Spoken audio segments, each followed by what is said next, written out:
আসসালামু আলাইকুম। এখন আমরা 9.2 এর 10 নম্বর অঙ্কটা বলবো। 10 নম্বর বলতেছে 1 minus cos square 60 degree divided by 1 plus cos square 60 degree plus sec square 60 degree কি করো, মান নির্ণয় করো। মানে এই জিনিসটার মান নির্ণয় করতে বলছে, কেমন? আর এটা একবারে সহজ, যদি আপনি কি 100 নম্বর পৃষ্ঠার চার্ট বা ত্রিকোণমিতির চার্টটা কি করেন, মুখস্থ করেন, কেমন? তাহলে আমি ওই চার্টটা থেকে মান বসে দিব। তাহলে 1 মাইনাস cos 60 ডিগ্রির মান কত? cos 60 ডিগ্রি মান হচ্ছে যে হাফ, এখানে হচ্ছে স্কয়ার, এখানে স্কয়ার দিয়ে দিব। ঠিক আছে, 1 প্লাস প্লাস cos 60 ডিগ্রি মান কত? হাফ, এখানে স্কয়ার আছে, এখানে কি দিয়ে দিব? স্কয়ার দিয়ে দিব। প্লাস এই এখানে ঝামেলা, অনেকে সাইন cos টেনটা মুখস্থ করেন কিন্তু cos sec cosecটা মুখস্থ করেন না, এখানে কিন্তু বেঁচে যাবে। তা আপনাদের উচিত এটাও কি করা, মুখস্থ করা। sec 60 ডিগ্রি, ঠিক আছে, sec 60 ডিগ্রি মান কত? 2। তাহলে 2, এখানে স্কয়ার আছে, স্কয়ার দিয়ে দিবে। এখানে স্কয়ার আছে, কি দিলাম? স্কয়ার দিয়ে দিছি। তাহলে sec 60 ডিগ্রি মান হচ্ছে 2, স্কয়ারের স্কয়ারটা বসে দিলাম। এবার আসেন তো, 1 1 মাইনাস মাইনাস 1 এর স্কয়ার মানে কত? 1, 2 এর স্কয়ার মানে কত? 4, নিচে আছে 1 প্লাস 1 এর স্কয়ার মানে কত? 1, 2 এর স্কয়ার মানে কত? 4 প্লাস 2 দুগুণে 4।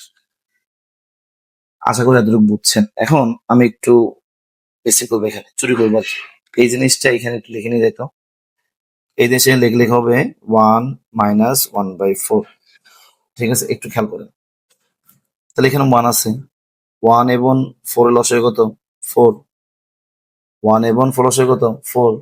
লসাগুকে হর দিয়ে ভাগ, 4 কে 1 দিয়ে ভাগ করলে 4 হয়, 4 এর সাথে লব গুণ করলে কত হবে? 4ই হবে। মাইনাস মাইনাস লসাগুকে 1 দিয়ে ভাগ করলে কত? 4। লসাগুকে হর দিয়ে ভাগ, 4 কে 4 দিয়ে ভাগ করলে 1 হয়, 1 এর সাথে 1 গুণ করলে কত? 1। তাহলে উভয় থাকতেছে কি? আচ্ছা, এটা তো মাইনাস ছিল, যদি প্লাস থাকতো মানে এখানে প্লাস হয়ে যেত না? তাহলে এখানে দেখেন, এই অঙ্কটা তো এখানে আছে। তাহলে 1 প্লাস 1/4, তাহলে এখানে হবে 4 প্লাস 1 এর কত? 4। এই একইভাবে এখানে মাইনাস ছিল বিদায় এখানে মাইনাস হয়েছে, আর এখানে প্লাস ছিল বিদায় এখানে প্লাস হয়েছে। ঠিক আছে, একইভাবে না? তাহলে এখানে 4 থেকে 1 গেলে 3, 4, আর এখানে কত? 5/4। এতটুকু বুঝছেন? এতটুকু বুঝলে কিন্তু অঙ্কটা সহজ হয়ে গেছে।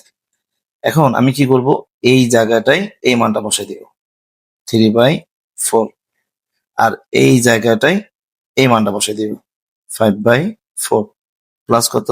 4। স্যার কিছু মনে পড়ে দেখেন তো, ভগ্নাংশের নিচে ভগ্নাংশ আছে, ভগ্নাংশের নিচে ভগ্নাংশ থাকলে উপরটা কি থাকবে? ঠিক থাকবে। উপরটা ঠিক রাখেন, গুণ করে নিচেরটা উঠাই দেন, উপরে 4 যাবে, 5 নিচে চলে আসবে, এটা আবার কাটা যায়। আর এখানে +4 তো আছে। ঠিক আছে, এখানে করি, এই পাশে করি, হ্যাঁ।